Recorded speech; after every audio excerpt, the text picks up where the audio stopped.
Praise the Lord, ஹல்லேலூயா. கிறிஸ்துவுக்குள் பிரியமானவர்களே, இந்த அருமையான காலை வேளையிலும் தேவ சமூகத்துக்கு வந்த உங்கள் ஒவ்வொருவரையும் இயேசுவின் இணையற்ற நாமத்தினாலே அன்பின் வாழ்த்துக்கள். இந்த நாளிலும் நீதிமொழிகள் 28ஆம் அதிகாரம் 1ஆம் வசனத்தை அடியேன் வாசிக்கிறேன். நீதிமான்களோ சிங்கத்தை போல தைரியமாக இருக்கிறார்கள். ஆமேன், ஹல்லேலூயா. சிங்கத்தை போலவே தைரியமாக இருக்கிற நீதிமான்களை குறித்து இந்த வேதம் சொல்கிறது. அப்போது நாம் எப்படி இருக்கணும்னு ஆண்டவர் விரும்புகிறார்னா, நீங்கள் தைரியமாக இருக்கணும்னு கர்த்தர் விரும்புகிறார். அப்போ அதுக்கு ஆப்போசிட்டாக நம்ம ஒரு விஷயத்தை யோசிச்சா நிறைய பயந்து போயிருக்கோம். வாழ்க்கையில் நிறைய பிரச்சனைகள், நிறைய காரியங்கள், குழப்பங்கள். ஆண்டவரே, இது எப்படி நடக்க போகுது, இது எப்படி போக போகுது, இந்த வீட்டின் காரியம் எப்படி முடிய போகுது, என் பிள்ளையோட காரியம் எப்படி முடிக்க போகிறது, ஆண்டவரே இந்த காரியத்தை குறித்து நான் ரொம்ப பயப்படுறேன்னு தினந்தோறும் காலையிலும் ராத்திரியிலும் அதிகமாக பயந்திருக்கிற அருமையான சகோதர சகோதரிகளே, இன்றைக்கு தேவனாகிய கர்த்தர் உங்களிடத்துல சொல்கிறார், நீங்கள் தைரியமாக இருங்கள் என்று. ஆமேன். அதுக்கு தான் தைரியத்துக்கு சிங்கத்தை ஒப்பிட்டு சொல்லுகிறாங்க. சிங்கம் பார்த்தீங்கன்னா அது தைரியமாக இருக்கும். அதுக்கு தேவைப்படும் போது அது என்ன பண்ணும், அதுக்கு தேவையான உணவுக்கு அது என்ன பண்ணும், எதிரடியாக இருக்கிற ஜனங்களை குழப்பி அது ஒரு சத்தமிட்டு அங்கே இருக்கிற எல்லா விதமான மிருகங்கள், அந்த காட்டில் இருக்கிற மிருகங்கள்லாம் அங்கு இங்கு ஓடுற மாதிரி அவங்கள குழப்பத்தில் கொண்டு வந்து அதில் போய் இந்த சிங்கமானது தனக்கான ஆசீர்வாதத்தை பெற்றுக்கொள்கிறது.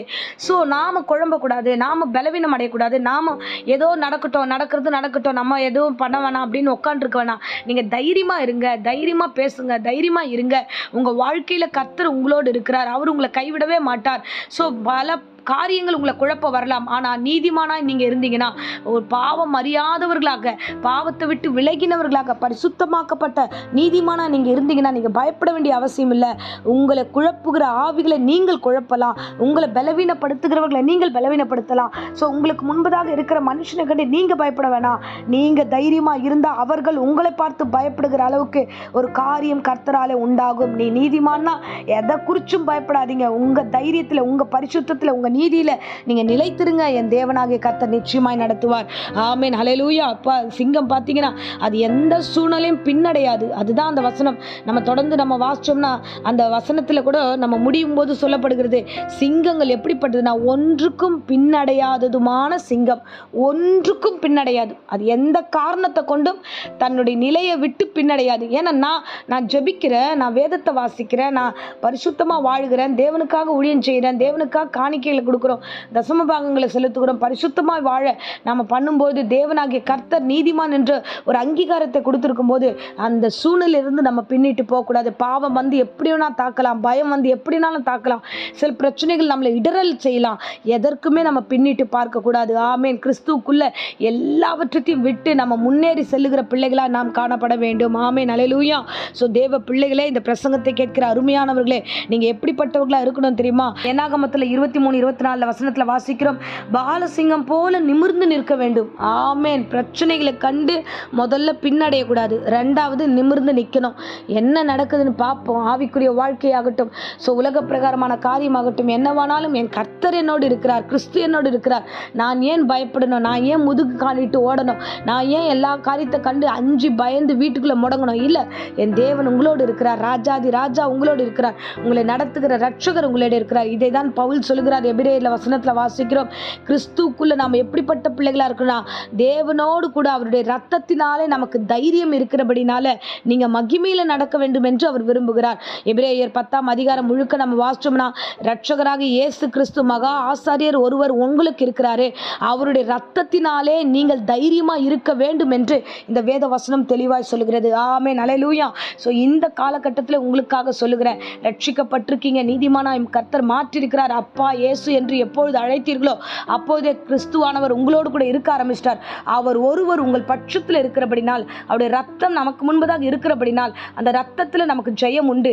அவருக்குள்ளாய் அந்த ரத்தத்தின் வழியாக நீங்கள் வெளியில் வந்தபடினால ஸோ நீங்கள் எதை குறித்தும் பயப்பட வேண்டிய அவசியம் இல்லை. என் தேவனாகிய கிறிஸ்துக்குள்ள தைரியமாக இருங்கள், கர்த்தர் உங்களுக்கு துணையாக இருப்பார். ஆமேன். அதுதான் சங்கீதக்காரன் சொல்லுகிறான், கர்த்தரின் வலப்பக்கத்தில் இருக்கிறபடினால் நான் அசைக்கப்படுவதில்லை என்று.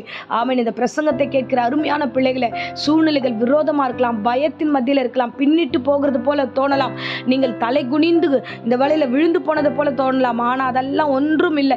நீ தேவனை நோக்கி பாருங்க, தேவன் உங்களை கொண்டு வந்து கொண்டிருக்கிறார். நீங்கள் நிமிர்ந்து தைரியமாய் நீங்கள் நடக்க வேண்டும், பின்னிட்டு போகாதபடிக்கு நீங்கள் பார்த்து கொள்ளுங்க. கிறிஸ்துவுக்குள்ள நீங்கள் பலப்படுங்க. கிறிஸ்து உனக்காக ஜீவனை கொடுத்திருக்கிறார். ஆமென், அல்லேலூயா. ஆகையால் எந்த பிரச்சனையானாலும், எந்த குழப்பமானாலும், எதை குறித்தும் குழம்பாதபடி அதிகாலையில் எழுந்து தேவ சமூகத்தில் முழங்கால் படியிட்டு தேவனை நோக்கி பார்த்து அவரிடத்திலிருந்து பிரகாசத்தை பெற்றுக்கொள்ளுங்க, அவரிடத்திலிருந்து வார்த்தைகளை பெற்றுக்கொள்ளுங்க. தைரியமாய் காரியங்களை நடப்பீங்க. தைரியமாய் காரியத்தை நீங்கள் போய் முன்னெடுத்து போய் பேசுங்க, போய் காரியங்களை வாய்க்க பண்ணுங்க. என் தேவனாகிய கர்த்தர் உங்களோடு இருந்து உங்கள் பெரிய காரியங்களை செய்வார். ஆமென்.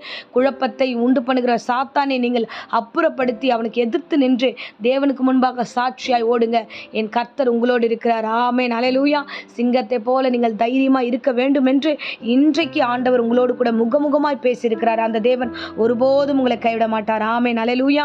ஸோ சிங்கம் தைரியமாக இருப்பது போல நீங்களும் தைரியமாக இருங்கள். கர்த்தர் உங்களை ஆசீர்வதிப்பார். இப்பொழுதும் அடியேன் உங்களுக்காக ஜெபிக்கிறேன். அன்பு ரட்சகா, இந்த அருமையான தருணத்துக்காய் ஸ்தோத்திரம். இந்த பிரசங்கத்தை கேட்ட ஒவ்வொரு பிள்ளைகளையும் ஆசீர்வதிப்பீராக. சிங்கத்தை போல தைரியமாக இருந்து ஆண்டவரே எந்த காரியத்துக்கும் பின்னிட்டு போகாதபடி நிமிர்ந்து நிற்க கர்த்தர் பலன் தருவீராக. ஆண்டவர் நீர் கொடுத்த ஆண்டவர் விளையேற பெற்ற ரத்தத்தை பெற்றிருக்கிறார்கள், நாங்களும் பெற்றிருக்கிறோம். ஒவ்வொரும் ஜெயமோடு வாழ கிருபை தாங்க. பயத்தையும் பலவீனத்தையும் எடுத்துப்படும் பிசாசின் கிரியைகளை சபித்து பாதாளத்தில் கட்டுகிறேன். தேவ வல்லமை கூட இருக்கட்டும். இயேசுவின் நேற்று நாமத்தில் ஜெபித்து ஒப்பு கொடுக்கிறேன் நல்ல பிதாவே.